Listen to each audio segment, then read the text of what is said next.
Queria te convidar a baixar a tua cabeça, fechar teu olho, que a gente possa ouvir mais e mais do Senhor. Afinal de contas, o intuito que nós nos reunirmos é para esse momento, para que a palavra dele se encontre com os nossos corações e que nós sejamos conectados verdadeiramente e principalmente que o nosso coração esteja disponível para aquilo que ele vai falar para nós. Senhor Jesus, nesse momento nós nos colocamos diante da Tua presença, te agradecendo, Pai, por cada detalhe que o Senhor tem feito em nossas vidas. Te agradecendo, Pai, porque o Senhor tem nos sustentado, assim como a Rebeca falou. Eu, em especial, te agradeço por esses 5 anos na América. Tenho certeza que cada um dos meus irmãos, sejam aqueles mais novos ou aqueles que estão há mais tempo aqui, tem motivos também para agradecer. Por mais que a tribulação, por mais que a falta de trabalho, por mais que as dificuldades, por mais que os aluguéis estejam chegando, o Senhor tem cuidado de todas as coisas. O Senhor não tem nos feito faltar nada. Até mesmo quando tudo parece perdido, o Senhor levanta pessoas e faz acontecer, porque essa é a Tua vontade. Esse é o Teu querer, que nós passemos debaixo da Tua presença, não necessidade, mas a certeza que o Senhor cuida de nós. Pai, toma conta dessa palavra, da ministração que será aqui é feita. Nós te damos toda a honra e glória, porque o Senhor é quem fala por nós, fala para nós e cuida de nós. Me usa como instrumento nas Tuas mãos, Pai, para que o Senhor que eu possa ser apenas um canal de bênção, onde a palavra chegará ao coração do Teu povo, e que sim, saímos daqui diferentes da forma como entramos. Nós te louvamos e te agradecemos. E se você crê nesse Deus poderoso que pode transformar vidas e tem te sustentado, adore Ele através de uma salva de palmas, porque Ele é o único Deus. Dá um chacoalhão no irmão que está do seu lado e fala assim: se prepara. Se prepara que o Senhor ele vai fazer grandes coisas nesse momento na sua vida. Já abre a tua Bíblia no Evangelho de João, capítulo 21. E quando você abrir o Evangelho de João 21, no versículo 1, dá um glória a Deus, o mais alto que você pode dar. João 21, a partir do verso 1. Glória a Deus. Glória a Deus. Glória a Deus. Glória. Glória a Deus. Estou esperando todo mundo cantar glória a Deus. Quando eu vi todo mundo dando glória a Deus, eu não começo. Não, tá aberto já, está todo mundo dando glória a Deus já. Amém. Eu vou ler, me ajuda, mãe. Vamos sincronizar, né? Glória a Deus. Depois disso, Jesus apareceu novamente aos seus discípulos à margem do mar de Tiberíades. E foi assim: estavam juntos Simão Pedro, Tomé, chamado Dídimo, Natanael de Caná da Galileia, os filhos de Zebedeu e 2 outros discípulos. Vou pescar, disse-lhe então Simão Pedro. E nós também vamos com você, disseram os outros. E eles foram, entraram no barco, mas naquela noite eles não pegaram nada. Ao amanhecer, Jesus estava na praia, mas os discípulos não o reconheceram. E ele lhes perguntou: filhos, você tem algo para comer? Então os discípulos respondem: não.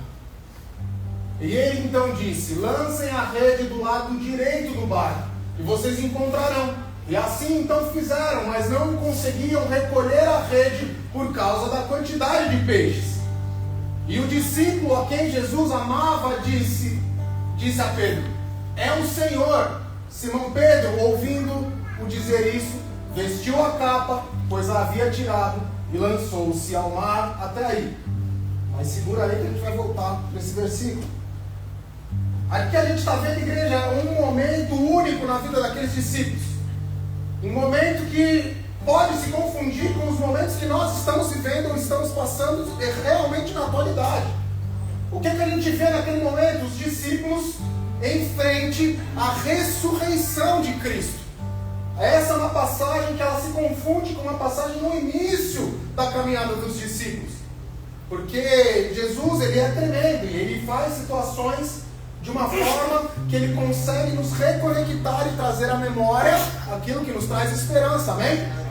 E existem momentos em nossas vidas em que nós nos encontramos em situações muito parecidas com as desses discípulos, paralisados, sem vontade de fazer nada. Situações que nos fazem olhar para trás, questionar até mesmo em determinados momentos se nós tomamos decisões corretas ou não. Situações e momentos em que estamos envoltos a um momento de dor, tamanha dor, que nos questionamos até mesmo aquilo que nos tem impulsionado nos dias de hoje. E isso que nos impulsiona parece que não nos leva a lugar nenhum. É uma dor tão grande que nós sentimos que ela nos atrapalha a avançar. Uma confusão que nos faz paralisar. Quando nós paralisamos, essa dor que nós sentimos muitas vezes, ela é uma dor ocasionada por uma cobrança que nós fazemos com nós mesmos. Uma cobrança de, por muitas vezes, não estar agradando a Deus da forma como nós deveríamos agradar. Essa é uma dor que ela não vem fazendo um barulho. Não é uma dor de uma perseguição, como muitos de nós nos preocupamos. Não é uma dor por escassez. Ou seja, não tenho, então vai doer. Não é assim essa dor. E também não é uma dor vinda por uma oposição. Se nós olharmos ali aquilo que os discípulos estavam passando naquele exato momento, nós não vemos ninguém apontando dentro para eles. Nós não vemos nada acontecendo que de alguma forma nos fizesse querer voltar à pesca. O que acontecia naquele momento, e mais especificamente com Simão Pedro, era que ali naquele exato momento ele sentia uma dor. A dor de ter um dia falhado com Deus. Era exatamente esse o momento em que Pedro estava vivendo. Pedro devia estar sentindo exatamente isso, uma dor de ter um dia falhado com o Senhor. Se a gente corre um pouco para trás, antes de Jesus Cristo ter sido crucificado na cruz, a gente encontra um episódio onde Jesus, ele avisa Pedro e ele fala: ainda hoje você vai me negar 3 vezes. E Pedro, impulsivo do jeito que ele era, ele olha para Jesus e fala assim: é impossível eu te negar. Acontece que Jesus começa a via crucis dele, ele começa a ser crucificado e as pessoas reconhecem Pedro sentado junto a eles e começam a questionar: você não é aquele que andava com o Nazareno? Você não é esse que andava com o que está sendo crucificado? Você não é esse que estava junto com ele naquele momento em que ele pregava para uma multidão? E 3 vezes Pedro fala: eu não conheço esse homem. Não sou, eu não sei quem ele é. Não sei, não andava com ele. O grande problema foi a resposta que Pedro deu naquele momento. Porque a história conta exatamente isso. Pedro nega Jesus 3 vezes. E é justamente esse negar a Jesus, negar a vontade de Deus, que faz com que Pedro se encontre nessa situação que nós estamos vendo agora. Pedro ele já não se sentia mais digno de ser usado por Deus. Pedro ele não se sentia apto a pregar a mensagem de Deus. Igreja, nós estamos falando do mesmo Pedro que teve diversas experiências com Jesus Cristo. Esse Pedro é o mesmo Pedro que em meio ao mar, Jesus encontra ele e fala assim: Pedro, vem até mim. E Pedro anda sobre as águas. Esse também é o mesmo Pedro que foi chamado como um dos mais próximos de Jesus, a ponto de ele ter um encontro com Jesus e apenas Jesus mais 3 dos discípulos sobem ao Getsemane. Jesus ele chama os mais próximos, aquele que ele mais confiava a vida dele. Pedro estava entre um desses. Pedro ele viu milagres acontecendo. Como eu falei há pouco, Pedro ele era impulsivo. A história conta que no momento em que Jesus ele é traído, no momento em que os soldados romanos vão até o encontro de Jesus e prendem Jesus, Simão Pedro ele se levanta e corta a orelha de um dos soldados, Malco. Jesus olha para Pedro e fala assim: filhão, calma, o que você está fazendo? Vamos botar essa orelha no lugar. Ele faz um milagre. Pedro viu isso. Esse é o Pedro que hoje se encontrava, que naquela situação se encontrava indigno Esse é o Pedro que naquela situação se encontrava não apto a fazer a vontade de Deus. Esse é o problema que nós podemos estar sentindo, não se sentir mais apto. Mas o grande problema para Pedro foi quando Pedro teve um encontro após a ressurreição. A palavra de Deus, ela fala que Pedro não teve apenas um encontro com Cristo ressurreto. Mas esse aqui, que a gente leu agora, é o terceiro encontro que Pedro tem com Jesus Cristo. O problema é que quando Pedro encontra Jesus Cristo face a face, ressurreto, o que ele traz à memória é a negação que ele tinha dado a Cristo Jesus.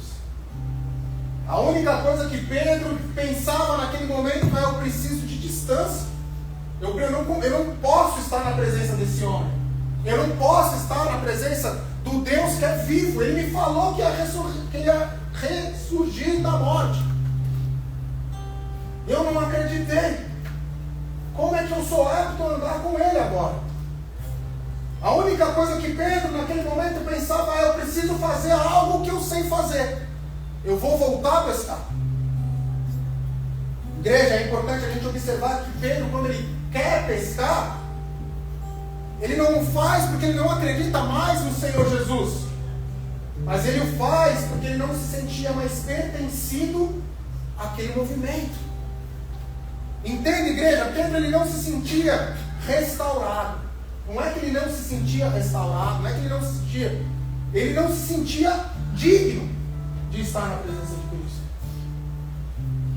Enquanto Deus me falava essa palavra, o que ele me mostra, o que ele me questiona é: quantos aqui não se encontram em situações parecidas com a de Pedro? Acreditam na ressurreição de Cristo, acreditam na mensagem do Evangelho da cruz, acreditam naquilo que está escrito na Bíblia, acreditam e creem nas mensagens que são pregadas nas igrejas, mas perderam a convicção de que ainda são úteis para o reino de Deus. Se questionam se realmente fazem parte daquilo que o Senhor deseja para com a obra dele. O que eu profetizo nessa manhã sobre a tua vida é que todo esse espírito de intimidação, todo esse espírito de vergonha, ele vai cair por terra em nome de Jesus. Em nome de Jesus. Não existe motivo para vergonha, não existe motivo para paralisação. Nós temos que nos alegrar, pois Cristo ressuscitou. A ressurreição dele nos mostra isso. É possível acreditar em Cristo, é possível. A promessa que um dia ele tem para a sua vida, ela ainda não começou. Entenda isso. O que o Senhor ele pede para você é: se mantenha firme, persista. Se a gente olha Mateus 24, 35, ele traz a seguinte mensagem: o céu e a terra passarão, mas as minhas palavras, elas não hão de passar. Hebreus 10, 23 fala: retenhamos firmes a confissão da nossa esperança, porque Deus ele é fiel àquilo que ele prometeu.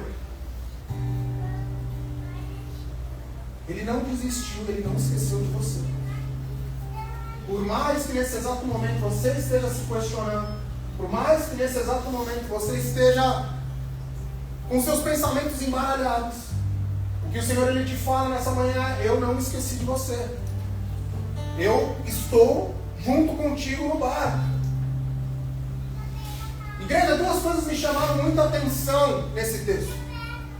A primeira dessas coisas é que Pedro, quando ele volta para o mar, ele volta para o mesmo local onde Jesus o havia encontrado. E essa passagem você pode ver nos inícios do Evangelho.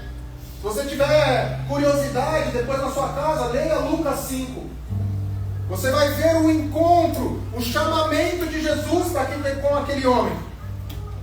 Naquele momento a gente vê a seguinte situação: existia uma pesca, existia uma rede, a rede foi lançada ao mar, porém a rede voltou vazia. Jesus então fala e dá uma ordem: a rede é lançada novamente ao mar, e dessa vez a rede volta cheia de peixes. Após isso, Jesus olha para aquele homem e ele fala, e existe uma confirmação do chamado dele. Jesus ele fala assim: não temas, pois a partir de agora você será um pescador de homens. Foi isso que Jesus falou para Pedro naquele momento. Aquele momento ele serviu como se fosse uma confirmação do chamado do ministério de Pedro para aquilo que Pedro havia sido chamado dentro daquilo que era a obra do Senhor.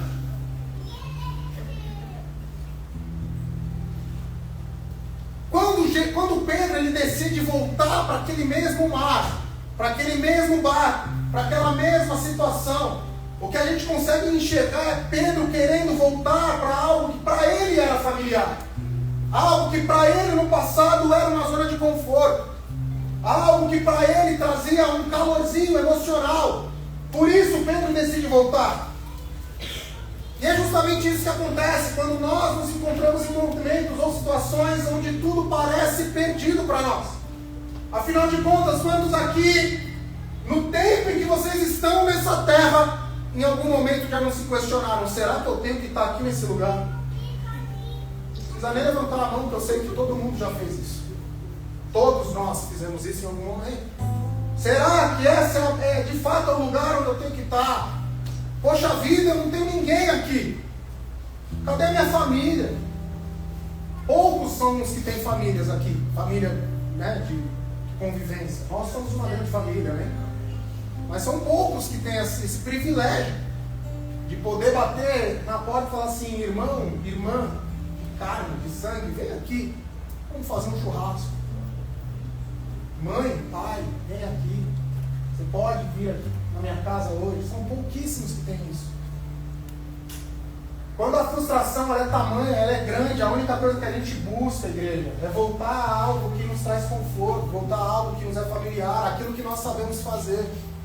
Afinal de contas, quantos aqui já mudaram também de profissões e não ficaram morrendo de medo, que senão seriam aptos a fazer aquilo que fazem? A Carla falou isso aqui. Quando você chegou aqui na América, você teve que ressignificar toda a tua vida. Alguns ainda estão tentando se encontrar. Será que é isso mesmo que eu tenho que fazer? Será que é isso mesmo que o Senhor quer que eu faça nesse lugar? E automaticamente a gente olha para trás e fala assim: puxa vida, mas sentar naquele escritório com aquele meu chefe, atazanando minha vida, era tão mais fácil. Algo semelhante ao que o povo, quando foi exilado do Egito, aconteceu com eles no caminho do deserto. Eles olhavam para trás e falavam assim: cara, Moisés, era tão bom ficar na escravidão, era tão bom viver aquilo que eu estava vivendo, pelo menos eu ia morrer dignamente. Desse pode um negócio desse. Se a gente parar para observar, igreja, hoje, é isso que tem acontecido em muitas das nossas vidas. A gente vê pessoas voltando a velhos hábitos. A gente vê alguns chegando a voltar para mentalidades antigas.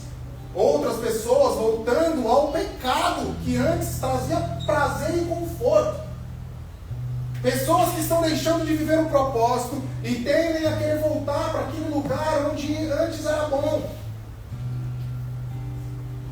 O que mais me chama a atenção é que a maioria dessas pessoas que fazem esses atos hoje em dia, elas não o fazem por não acreditar mais que Deus é o único e suficiente Salvador de suas vidas. Mas faz porque eles não acreditam que o que estão vivendo é o propósito do Senhor. Cometem esses atos por não mais confiarem no chamado de Deus para as vidas delas. Jeremias 29, versículo 11, fala assim: porque sou eu que conheço os planos que eu tenho para você, declara o Senhor. Não, Jeremias 29, 11. Porque sou eu que conheço os planos que tenho para vocês, declara o Senhor. Planos de fazê-los prosperar, não de causar dano. Planos de dar a vocês esperança e um futuro. Esse é o seu Deus falando. Esse é o nosso Deus falando. E a pergunta que fica nessa manhã é: por que nós não temos crido e confiado e principalmente andado ao lado desse Deus? Porque o que faltava ali em Pedro naquele momento era acreditar nesses planos, nesse futuro. E ele voltou para um lugar, para uma zona de conforto, que não era onde o Senhor queria que ele estivesse. O segundo ponto muito importante que eu observei através dessa palavra é que quando Pedro vai pescar, a gente vê que ele não consegue pegar peixe. Igreja, Pedro era pescador. Antes de o Senhor Jesus ter tido um encontro com ele, Pedro, o que ele sabia fazer era pescar. Quem aqui sabe pescar? Pescar de verdade. Não essa pesca aí. Tem um cara aqui nessa igreja, já que você gosta de pescar, você depois vem falar com ele. O cara é tão bom pescador que ele pesca até jacaré. Não pensa. Tem vídeo disso, meu irmão. Existe um vídeo dele pescando um jacaré. Irmão, quando você vai pescar, dependendo do lugar que você vai pescar, você tem que escolher, né, a isca certa. Você tem que ver qual que é o... Se você está indo pescar no mar, ou se você está indo pescar no lago. Se você quer pescar de verdade, não adianta você fazer que nem o Cris faz, ficar ali na bordinha da casa dele, jogando a vara assim, fazendo assim. Não é assim. Você pega um barco, você vai até um lugar mais fundo. Existem umas pescas aqui, na nossa região aqui, que elas são um pouco mais aventureiras. Porque você sabe que onde tem lago, nessa terra, tem o quê? Tem jacaré, mas a galera pega umas botonas grandes, vão andando lá pro meio do lago e lá mesmo eles pescam e eles vão até onde dá, porque ali eles têm alcance para os lugares onde os peixes andam. Nadam, na verdade, né? Porque peixe não anda, peixe não anda. Irmão, Pedro sabia de tudo isso. Se tem uma coisa que Pedro sabia fazer na vida dele era pescar. Não à toa o Senhor chamou de pescador de homens. A partir desse momento não é mais peixe que você vai pescar. Você vai usar essas habilidades, você vai usar isso que eu estou te entregando para pescar homens a partir de agora. E Pedro vai, volta no meio da noite, junto com outros irmãos, taca a rede de novo no mar. E a rede está voltando sozinha. A rede está voltando vazia. Igreja, a gente precisa sempre se lembrar desse contexto. Pedro sabia pescar. Não fui eu que fui no mar sem nunca ter pescado na minha vida e lancei uma rede no mar achando que eu ia fazer uma peixaria. Pedro era um cara que sabia pescar. Na cabeça dele ele falou assim: eu não posso andar com esse homem que ressuscitou. Eu preciso fazer alguma coisa. O que eu sei fazer é ganhar pão através de venda de peixe. E no primeiro momento em que ele faz isso, ele também vê que ele não sabe mais fazer isso. O que o Senhor ele nos mostra é que quando o Senhor ele não está no controle das situações, é isso que acontece. Até o que parecia uma zona de conforto para você vai se tornar dificuldade. Até aquilo que é uma zona de conforto para você vai se tornar uma dificuldade. Porque quando tomamos decisões que são pautadas no nosso querer, na nossa vontade, no nosso eu, nós deixamos de viver os propósitos do Senhor na terra. É o homem querendo se esforçar. É o homem querendo ganhar a vida por conta própria. É o homem decidindo o próprio futuro. Quando na realidade o Senhor ele já nos entregou uma palavra falando: sou eu quem cuido dos seus planos. Sou eu quem cuido daquilo que você tem vivido. Sou eu quem cuido do teu futuro. Apenas confie e acredite. Quando Jesus ele não está conosco, quando a presença de Deus não está conosco, nós perdemos a direção. Ainda existe o esforço. Continuamos trabalhando, continuamos suando. Porém, o nosso suor ele se torna vazio. É um suor sem fruto. Aquilo que nós fazemos vira simplesmente um ativismo. Algo sem propósito nenhum. Essa semana eu tive uma conversa com um irmão da igreja. E essa conversa abriu os meus olhos. Porque a gente estava conversando e ele falou assim para mim. Eu pedi umas dicas, né? De um novo business aí que eu estou querendo me aventurar. Claro que eu já orei muito por isso. Deus me confirmou, fui sentar com ele. E a gente conversando, ele olhou assim para mim e falou assim: me diz uma coisa. Por que você quer entrar nesse negócio? E aí eu confesso que na hora que ele falou, a primeira coisa que eu pensei, falei assim: preciso pagar minhas contas, né? E aí ele muito sabiamente, nem deixou eu responder, e ele olhou para mim e falou assim: se você me responder que você quer ganhar dinheiro, o seu propósito está errado. E é exatamente isso que acontece com as nossas vidas. Nós deixamos de viver os propósitos que o Senhor tem para as nossas vidas, porque nós queremos fazer as nossas vontades. Nós deixamos de viver os propósitos e as vontades de Deus para nós, porque nós pensamos que nós precisamos, por exemplo, de ganhar um dinheiro. Esse dinheiro é a necessidade. Mas esse é o propósito? É para isso que você está vivendo isso? Se você hoje limpa a casa, o propósito é apenas ganhar o ganha-pão? Ou você tem se permitido ser um agente de Deus naquele lugar?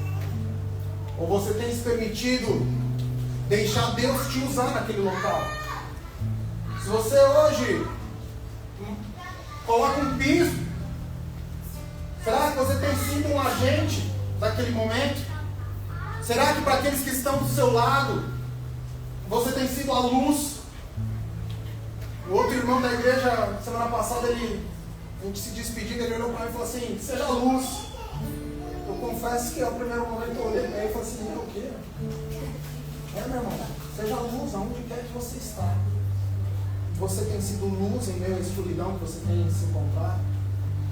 Ou você tem feito parte da escuridão? O Senhor, Ele te chamou como missionário aonde quer que você está. O Senhor, Ele te chamou para falar da palavra de Deus aonde quer que você está. Mas as pessoas têm se perdido por quê? Porque elas têm perdido o propósito. Elas não têm olhado mais para o reino de Deus como se o reino de Deus fosse a essência da vida delas. Elas têm olhado para a vida delas simplesmente como se fosse um ato de sobrevivência. E aí nós vemos muitas pessoas entrando num ativismo religioso, num ativismo funcional. A vida delas ela começa a ser um ciclo sem fim. Sem fim. E o pior de tudo, aqueles que provavelmente estão olhando para os seus empregos ou para os lugares onde o Senhor tem te colocado e olhando com um propósito errado, são aqueles que também estão reclamando. São aqueles que também estão buscando uma direção, porém buscando no lugar errado. Pedro, ele foi para o mar buscar a solução da vida dele. Ele pensou errado. E infelizmente é o que nós vemos, inclusive dentro das igrejas nos dias de hoje. A gente vê igrejas cheias de programação. A gente vê uma liderança ocupada para fazer com 10 milhões de agendas para cumprir. A gente vê ministérios funcionando. Mas esse barco ele continua sem direção. As redes continuam vazias. Igreja, guarda essa frase que eu vou falar agora. Tatua ela no teu coração. Me ajuda aí, Ricardo. Tatua no coração. A atividade, ela nunca substituirá a presença de Deus. Nada do que você fizer vai substituir aquilo que o Senhor pode fazer por você. Nada do que você pensar em fazer vai substituir aquilo que o Senhor tem planejado para fazer com você. A atividade nunca vai substituir a presença de Deus. O movimento nenhum vai substituir a direção do Senhor. Como eu sempre falo, o foco da nossa igreja não tem que ser ver apenas essas cadeiras que estão vazias com pessoas sentadas nelas. Porque de nada vai valer uma igreja cheia de pessoas vazias da presença de Deus. Nós temos que ser uma igreja que é cheia da presença de Deus. Sendo igreja cheia da presença de Deus, automaticamente a presença será tão grande que ela transbordará as pessoas dos nossos lados. E esse tem que ser o propósito das nossas vidas. É isso que vai impactar e é isso que vai mudar as pessoas que estão ao nosso redor. Não é o que você faz para o Senhor. Não é o que você faz, não é a atividade que você faz. Mas é como você olha a sua atividade. É isso que traz mudança. É a presença de Deus que gera a mudança do caráter. É o poder de Deus que restaura as vidas.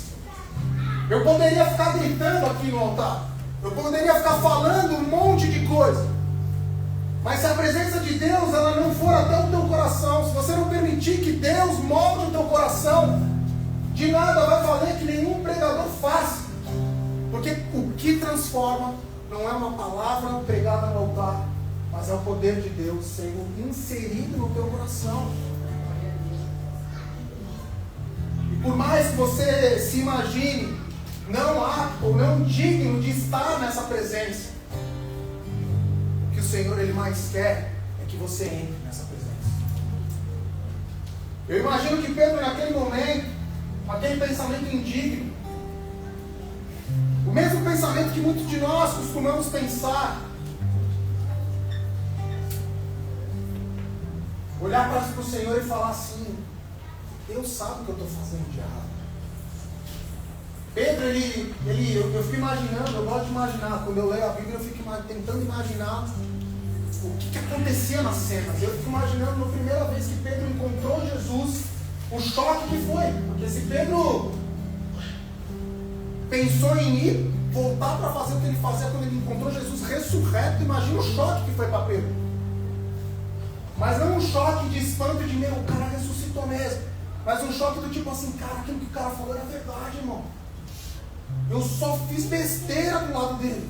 Como é que eu vou andar com ele? Às vezes você está pensando a mesma coisa. Porque o Senhor tem te chamado. Porque o Senhor tem batido na tua porta. Porque o Senhor tem tido encontros contigo. Pode ser que alguns de vocês, ou alguns de nós, porque eu sou o primeiro a me colocar nessa situação, já presenciamos milagres, já presenciamos libertações. Pode ser que você de um dia já tenha sido libertado da onde você se encontrava, de um cativeiro que você se encontrava, um cativeiro de escuridão, um cativeiro de podridão. Pode ser que essa palavra já tenha se achegado a ti. Pode ser que você seja um daqueles que o Senhor olhou pescando alguns peixes e não encontrando solução. E o Senhor, mesmo assim, olhou para você e falou assim: aquele ali tem jeito, eu confio nele, porque aquele será um pescador de homens. Porque aquela minha filha será uma pescadora de vidas.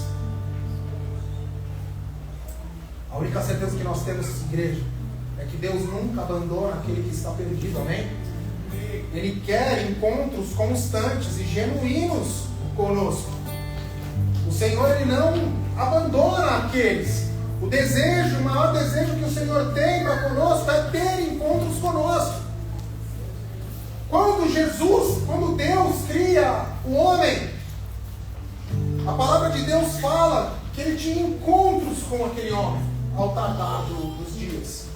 Gênesis 3:9 fala assim: e chamou o Senhor Deus a Adão e disse: onde estás, Adão? Isso é a prova de que a maior vontade do Senhor é estar conosco. Deus quer estar comigo, Deus quer estar contigo, igreja.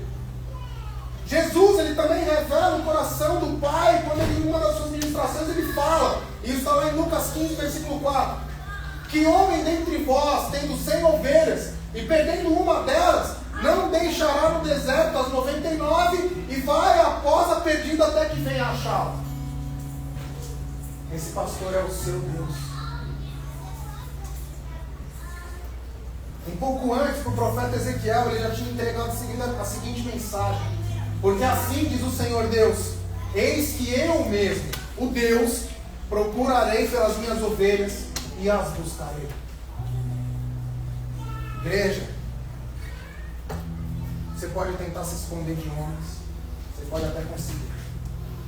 Você pode tentar se esconder dos seus filhos para fazer uma brincadeira. Eu brinco com as minhas filhas direto, para dar susto nelas. Com a minha esposa também. Ela fez assim. Você pode até tentar, mas tem uma coisa, e tem um ser todo poderoso que esse, você não vai se esconder jamais. Esse é o nosso Deus. Porque se você estiver dentro do teu carro, Deus ali estará. Se você estiver dentro da tua casa, Deus ali estará te vendo. Se você se enfiar num buraco dentro de um bunker, Deus ali estará te vendo. Da mesma forma, se você estiver se colocando à disposição do pecado, Deus também ali estará te vendo. Da mesma forma como também, se você quiser fugir dos seus problemas e não ter um encontro com Deus, uma coisa que eu tenho para te dizer: Deus ali também estará. O problema nunca foi Deus querer nos encontrar. O problema foi, será que nós queremos ter um encontro genuíno com Deus? Se a gente olha para essa passagem e a gente vê que quando Jesus ele vai ao encontro de Pedro, Não é Pedro que vai ao encontro de Jesus, amém? É Jesus ao encontro de Pedro. A palavra diz que quando Pedro vê a rede vazia, Jesus ele para na praia, ele vai ao encontro de Pedro. E a primeira coisa que ele pergunta para Pedro é: e aí, tem alguma coisa para comer? Jesus ele já sabia a resposta. Jesus ele já sabia que a pesca tinha sido um desastre. Mas em nenhum momento Jesus olhou para Pedro e falou assim: eu disse, o seu negócio é pescar homem, não é pescar peixe. Eu disse, continua me seguindo, vai pregar o meu evangelho, não vai fazer essas vontades. Jesus ele não faz isso com Pedro. Jesus, com todo o amor do mundo, ele olha para Pedro e fala assim: e aí? Vai dar para passar a noite em paz? Você conseguiu comer? Conseguiu pelo menos um peixinho para você assar e comer? Quando Deus ele questiona Pedro, ele faz justamente como um pai faz com seus filhos. Ele botou Pedro para pensar. E o que Deus queria era permitir com que Pedro entendesse que aquilo que ele pregava continuava acontecendo. Que não era porque Cristo havia sido morto na cruz que a palavra ela deveria parar de ser pregada. E esse era o comissionamento de Pedro. A ressurreição de Cristo ela vem simplesmente para provar que Deus é um Deus vivo e que Ele se encontra conosco ainda hoje. E quando Jesus ele fala isso para Pedro, ele traz justamente o que Lamentações 3:21 nos ensina. Eu trago à memória aquilo que pode te trazer esperança. Porque quando Pedro é questionado, você já comeu? Automaticamente Pedro se lembra daquele primeiro encontro que ele teve com Jesus. Automaticamente Pedro ele tem um encontro com aquele momento onde um dia ele foi chamado a ser um pescador de homens, um pescador de almas. Pedro ele poderia muito bem ter tentado fugir de Jesus, mas naquele momento Pedro ele não se esconde da presença de Deus, ele não foge da presença de Jesus, mas ele simplesmente responde a Jesus. Ele responde de forma curta e objetiva: Pedro, você conseguiu algo para comer? A resposta de Pedro é: não consegui. Mas logo em seguida Pedro olha para Jesus e fala assim: é o Senhor? É o Senhor, né? E aí Deus Todo-Poderoso, Jesus ressurreto, ele olha para Pedro e fala justamente isso. E Jesus ele poderia ter falado assim: eu te falei que eu voltava, você não acreditou em mim. Aí Jesus, para confirmar o chamado de Pedro, ele olha para Pedro e fala assim: tá bom, sou eu, pega a tua rede e lança para o lado direito, você vai ver o que vai acontecer. Entende a lógica, igreja? O barco era o mesmo, a pesca era aquilo que Pedro mais sabia fazer, mais confiava em fazer, que mais trazia conforto para fazer. Quando ele puxa aquela rede, e a palavra de Deus fala que eram tantos peixes que eles não tinham força para trazer a rede para cima do barco. Nesse momento nós vemos Pedro fazendo o que nós devemos fazer nessa manhã. Pedro olha nos olhos de Cristo. A palavra de Deus fala que ele pega a capa, e essa capa simbolizava a autoridade que um dia Jesus havia entregado a Pedro. E simplesmente Pedro se joga no mar. Pedro se joga no mar. Esse se jogar de Pedro simboliza justamente a remissão e o entendimento de que Pedro sabia quem era Jesus. Naquele momento, Pedro ele estava simplesmente se entregando a Jesus e falando assim: eu reconheço o meu erro. Eu reconheço que o que eu tinha que estar fazendo não era pescar peixes. E é por isso que eu pego a capa de autoridade que um dia foi entregue a mim,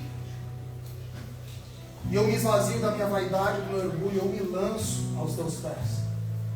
Eu me lanço aquilo que o Senhor quer que eu faça. Igreja, o Senhor está te esperando para fazer a mesma coisa nessa vida. Simplesmente coloque a capa das promessas que um dia Deus derramou sobre a tua vida e se jogue aos pés do Senhor. Deus está esperando que você se levante desse se jogar com autoridade. Reconheça que você precisa de uma limpeza espiritual. É para isso que o Senhor ele te chamou e ele te trouxe aqui nessa manhã. Saiba que Deus nunca vai apontar para o seu erro. O que o Senhor ele vai fazer é usar o seu erro para te impulsionar para aquilo que Deus pretende fazer contigo. Deus ele quer impulsionar o seu ministério. E através daquilo que um dia você fez de errado, é que o Senhor ele vai te usar a fazer o certo para a vontade dele. A palavra de Deus fala que Pedro negou Jesus 3 vezes antes da crucificação. Mas agora, com Cristo ressurreto, agora com Pedro entendendo que Jesus é o caminho, que ele havia errado, que ele havia permitido que o conforto do passado o tirasse da presença de Deus. Ele tem o seguinte encontro com Jesus. Abre a tua Bíblia em João 21, a partir do versículo 15.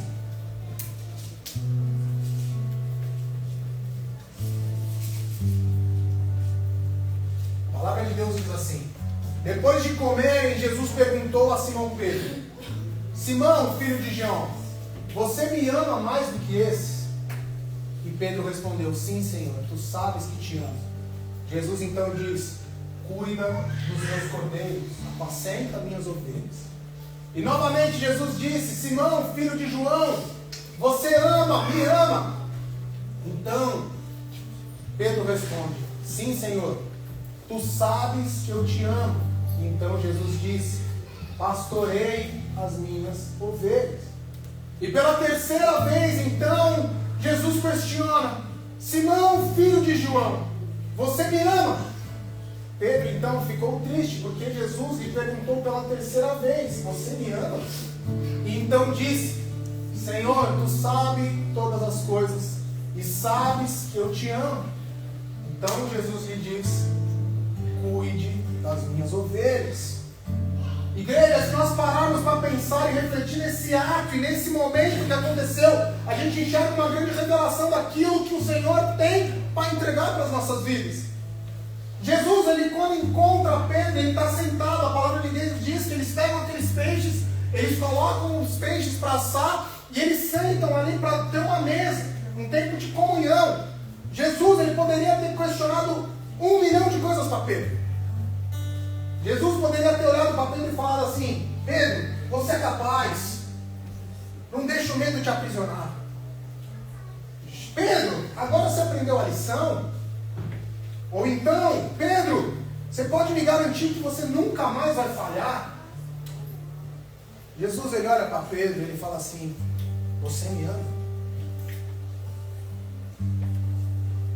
Igreja, o ministério, o chamado, a promessa, aquilo que o Senhor tem para as nossas vidas, ele nunca será sustentado por uma performance, por uma atividade, pelo número de pessoas para quem você está falando, pelo número de pessoas a quem você está liderando. Isso não vai medir nada. A forma como você está fazendo a obra do Senhor pouco importa, porque isso tudo é um ativismo. A palavra de Deus, igreja, ela tem que ser sustentada através do amor, amém? Não à toa Jesus ele nos fala em Mateus 22, versículo 37. Amarás o Senhor teu Deus de todo o seu coração e de toda a sua alma, de todo o seu pensamento. Esse é o primeiro grande mandamento. O segundo, semelhante a este, é: amarás o teu próximo como a ti mesmo. Destes 2 mandamentos dependem toda a lei e os profetas. Jesus ele não apenas perdoa Pedro, mas ele explica para ele que através do amor é que vem o cuidado com as ovelhas. E o fato de Jesus perguntar para Pedro 3 vezes também tem um simbolismo muito importante para a gente entender. Porque ao questionar 3 vezes, o que o Senhor mostra para Pedro é que aquela negação que um dia Pedro tinha feito, Pedro havia negado a Jesus 3 vezes, aquela negação não importava mais. Aquela negação, aquele momento de erro de Pedro, pouco importava. Jesus mostra que a restauração, ela não enfraquece o chamado, mas a restauração aprimora o chamado sobre a tua vida. Quantos aqui estão na mesma situação de Pedro? Esse é o questionamento dessa manhã. Um dia foram chamados, um dia foram usados pelo Senhor, um dia já caminharam cheios do Espírito Santo de Deus, mas por conta de um erro, por conta de uma decepção, decidiram voltar para os caminhos que lhe traziam conforto. Talvez você possa estar aqui, até mesmo servindo ao Senhor nessa manhã, mas o seu coração apresenta uma insegurança. Pode ser que você esteja aqui presente, prestando atenção na palavra que eu estou pregando agora, que o Senhor está nos falando, mas a sua cabeça está emocionalmente presa a circunstâncias externas. Pode ser que você esteja aqui acreditando que o Senhor te representa, mas sem a convicção de que você pode ser útil de alguma forma para o reino de Deus. Que Jesus ele te fala nessa manhã que ele está parado na tua frente, apenas esperando a sua movimentação. O Senhor ele quer te restaurar nessa manhã. Ele quer restaurar a missão que um dia foi colocada sobre a sua vida. Ele quer restaurar o chamado que um dia foi derramado sobre a tua vida. O propósito para que aquilo que você foi chamado. Quando a gente abre o livro de Atos, lá no capítulo 2, a gente encontra esse mesmo Pedro sendo usado por Deus de forma tremenda. Atos 2, ele mostra para a gente a primeira pregação de Pedro. O primeiro momento em que Pedro se levanta e fala assim: já que tem que pregar, eu vou pregar. O verso de número 41, ele fala que a mensagem foi pregada por um homem que antes havia negado a Jesus, mas um homem que acreditava que não era a vontade dele ou as palavras que saíam da boca dele, mas era o constrangimento vindo do Espírito Santo de Deus. E o versículo de número 41, ele mostra que aquela palavra, simplesmente a disponibilidade de Pedro a falar da vontade de Deus para com aquele povo, alcançou e salvou cerca de 3.000 pessoas. Aleluia. Que a gente vê aqui é o cumprimento do chamado de Pedro, igreja. Pedro não estava agora pescando peixes, mas ele estava ali pescando almas para o Senhor, vidas para o Senhor. A palavra ela fala que a palavra alcançou, a palavra salvou quase 3.000 pessoas. Igreja, o fracasso de Pedro não era o fim de Pedro. A queda que ele teve não anulou o propósito de Deus para a vida que havia sobre a vida dele. A culpa que Pedro sentia nunca venceu a graça que o Senhor tem. E o Senhor ele quer fazer a mesma coisa contigo nessa manhã, amém? Feche seu olho abaixo da tua cabeça.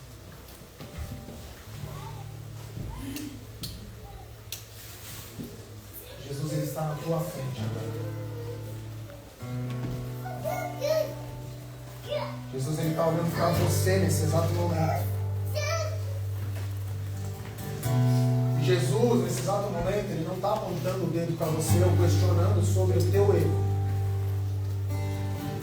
Jesus, ele está olhando para você e aquilo que ele está te questionando é: você me ama? Porque se a sua resposta for: Jesus, eu te amo, ainda existe um futuro para você. O Senhor, nesse exato momento, ele está sentado do seu lado, olhando para você, colocando o seu braço por sobre o seu ombro, e ele olha para você e ele te pergunta: filho, filha, você me ama?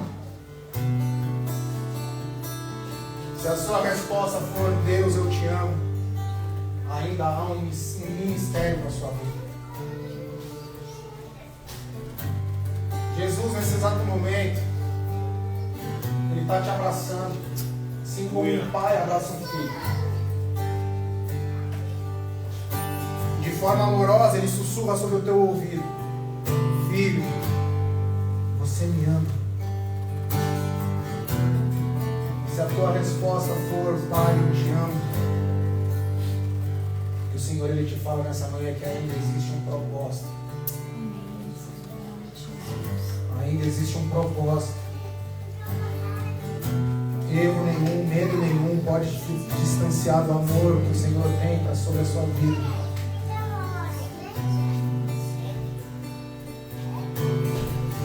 Se nesse exato momento você sente que Jesus está contigo, mesmo que você esteja no barco procurando conforto, o Senhor Ele te fala, esse é o momento de voltar. Voltar a fazer os meus propósitos, voltar a fazer a minha vontade, voltar a fazer aquilo que eu te comissionei a fazer. Porque o mesmo Deus que te chamou no passado, Ele te chama hoje. E esse Deus que te chama hoje, Ele te chama pelo nome, Ele é muito maior do que o erro que um dia você cometeu. Aquilo que em algum momento te afastou da presença de Deus, Jesus está olhando para você, apenas falando, você me ama.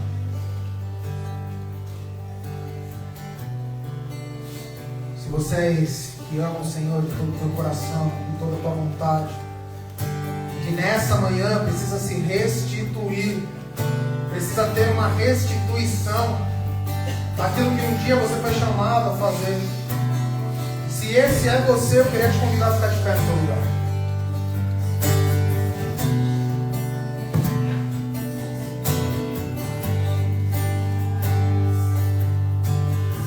E esse é o momento em que você vai olhar para o céu com todo o teu coração, com todo o amor que você já decretou pelo Senhor. E a única coisa que você vai fazer é olhar para Ele e falar, Senhor, eu dependo de Ti. Senhor, eu sei que um dia você me trouxe aqui, não foi por acaso. Há um propósito e eu estou aqui para cumprir esse propósito. Estou aqui para cumprir esse chamado.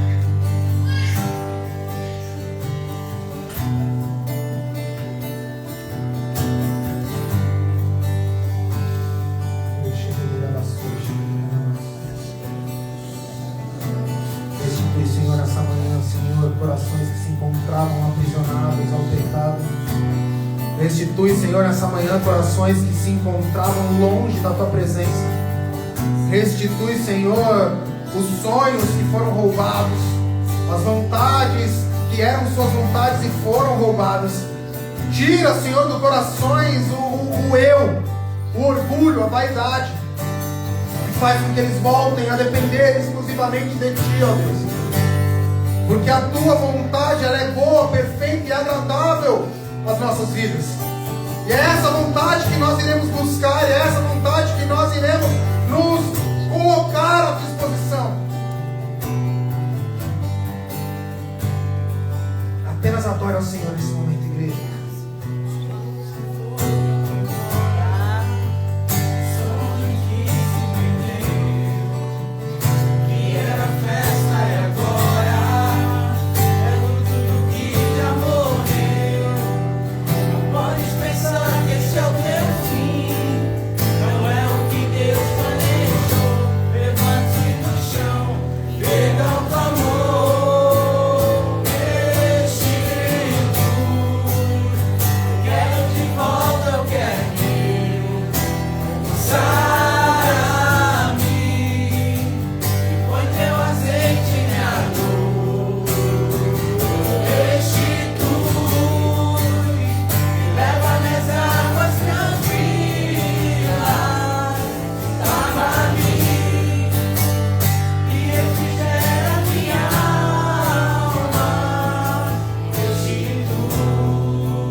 Pensar que esse é o teu fim, não é o que Deus planejou.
diz que nessa manhã existem pessoas que têm tentado se aproximar novamente do Senhor, mas de alguma forma elas não têm conseguido se conectar. Parece que falta força, parece que falta o pé pesa, o coração paralisa. Se esse é você, no lugar que você está, coloca a tua mão no alto, porque o Senhor está aqui apenas esperando o teu manifestar. Você sabe que tem sido difícil. Você sabe que por muitas vezes você tem tentado. Você é aquele que abre a Bíblia e toda vez que você abre a Bíblia o sono vem e te rouba a atenção. Se esse é você, levanta a tua mão no alto. A igreja inteira está com os olhos fechados. Apenas se coloque no altar do Senhor. O fato de você levantar a sua mão não é para que homens vejam, mas é para que o Senhor Jesus, na frente de você, Ele consiga agarrar a tua mão e te levar para um novo nível. Se esse é você, acene ao Senhor.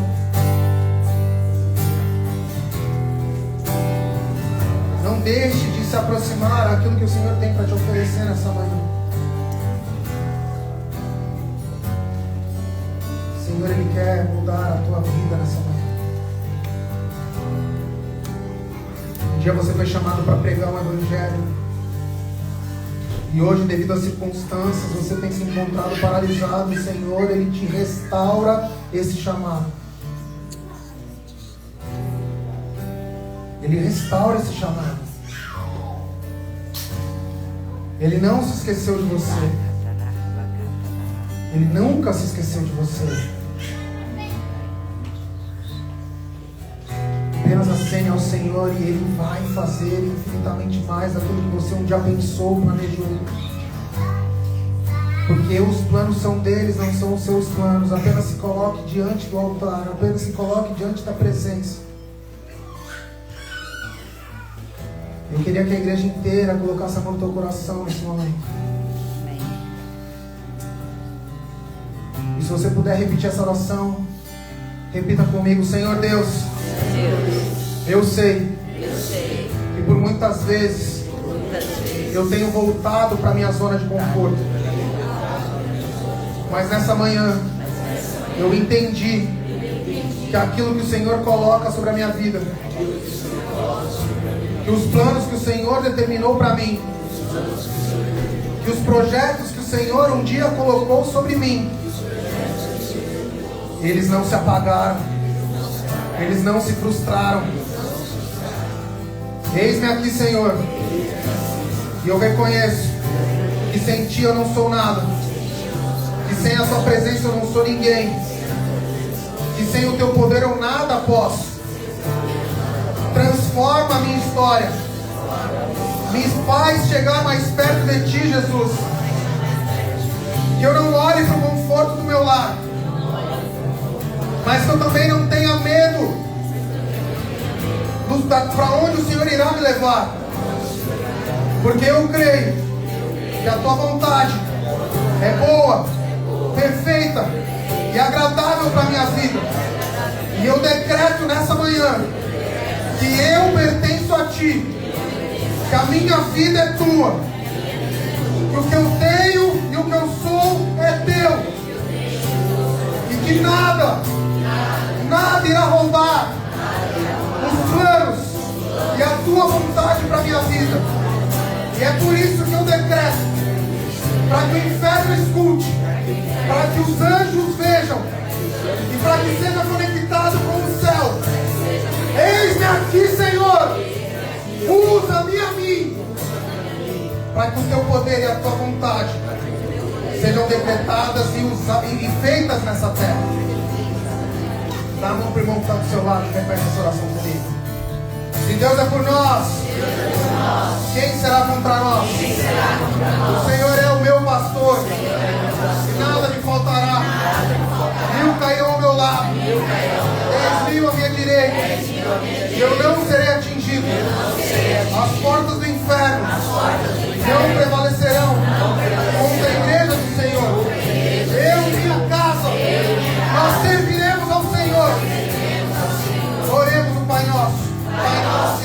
céus, santificado seja o teu nome. Venha a nós o teu reino, seja feita a tua vontade, assim na terra como nos céus. O pão nosso de cada dia nos dai hoje. Perdoa as nossas dívidas, assim como nós perdoamos os nossos devedores. E não nos deixe cair em tentação, mas livra-nos do mal. Pois teu é o reino, o poder e a glória para sempre. Amém, e amém, e amém.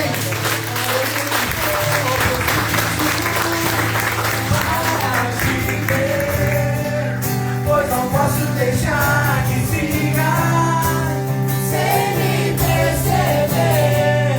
Não importa a multidão, só eu sei do que eu preciso.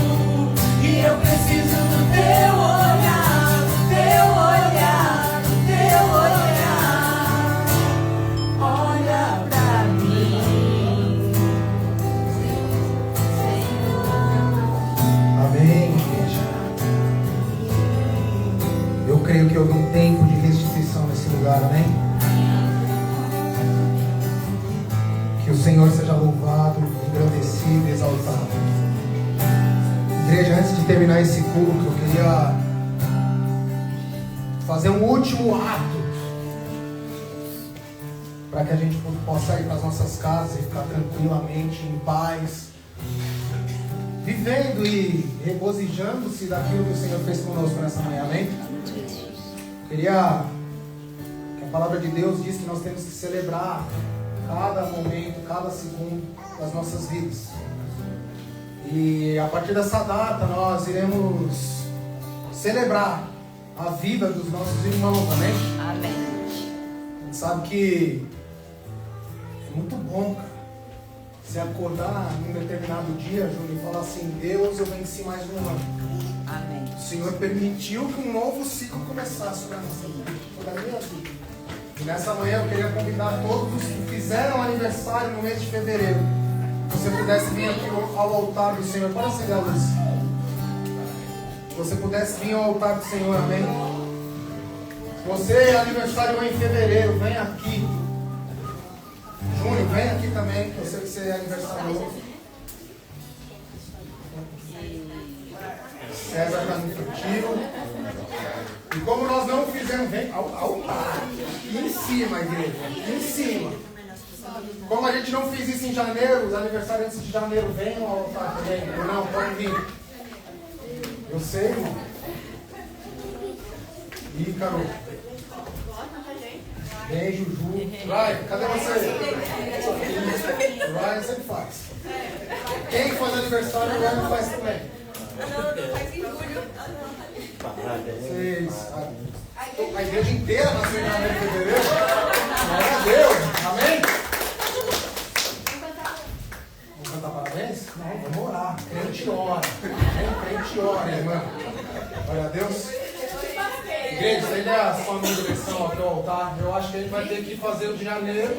Depois entender quando é que vão ser os próximos aniversários, né? Porque todo mundo subiu aqui agora. Amém. Estender a mão em direção ao povo de Deus, amém? Santo Deus, aqui estamos os seus filhos, Pai. Que o Senhor, através da tua misericórdia, derramou mais um ano de vida e como nós nos alegramos pela vida de cada um aqui presente. Senhor, como igreja, como família dos teus filhos aqui na América, nesse momento nós declaramos bênção sem medida sobre a vida de cada um deles. Pai, eu como pastor dessa casa, eu me alegro sobre a vida de cada um. Para mim, como é bom, Senhor, os teus filhos aqui firmados na rocha que é o Senhor. Então, Senhor, que o Senhor derrame bênção sem medida sobre a vida de cada um deles, tá, em nome de Jesus. Que aquilo que é anseio do coração dos teus filhos, no nome santo de Jesus, eles possam vivenciar nessa terra, Pai. Pai, eu profetizo prosperidade sobre a vida de cada um, Senhor, em nome de Jesus. Para que os teus filhos, Pai, não vivam apenas colhendo as migalhas, mas que eles possam, no nome santo de Jesus, Pai, vivenciar a plenitude que somente o Senhor pode dar sobre a vida do teu povo, amém? E que sim, Senhor, nós como irmãos, como igreja, nos alegramos de poder olhar para esse povo, dizer que somos amigos, mais do que amigos, somos irmãos, e que nós louvamos a vida por cada um deles. Amém. E a igreja através de um glorificar ao Senhor, dá uma salva de palmas ao Senhor e canta!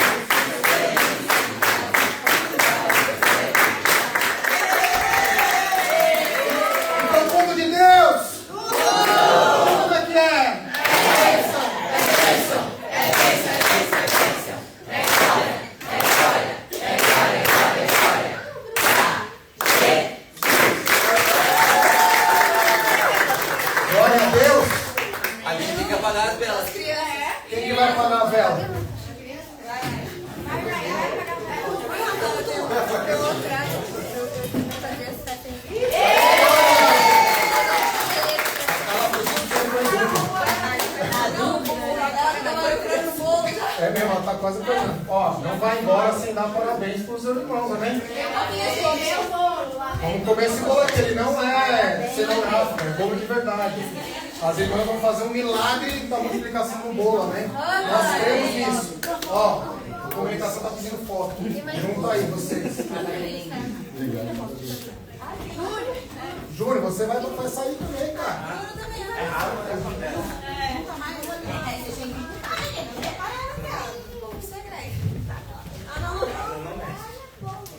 Vem pra cá, filha. Você não Ana Luna e Júlio, só pra avisar. Ana Luna e Júlio, tá? Mas ela falou. Ela é igual ao pai. Ela faz aniversário todos os meses. É igual a ela. Igreja, estende a sua mão em direção ao altar, amém? A graça do Espírito Santo de Deus, a unção, a comunhão do Espírito Santo da promessa que teve conosco até o retorno glorioso do nosso Pai.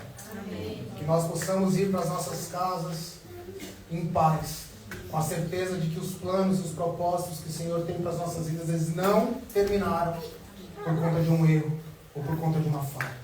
Mas o Senhor, Ele tem muito mais para fazer conosco através da vontade dEle, amém? Vocês têm um resto de semana abençoado, vão na paz do Senhor e que Deus te abençoe! Amém.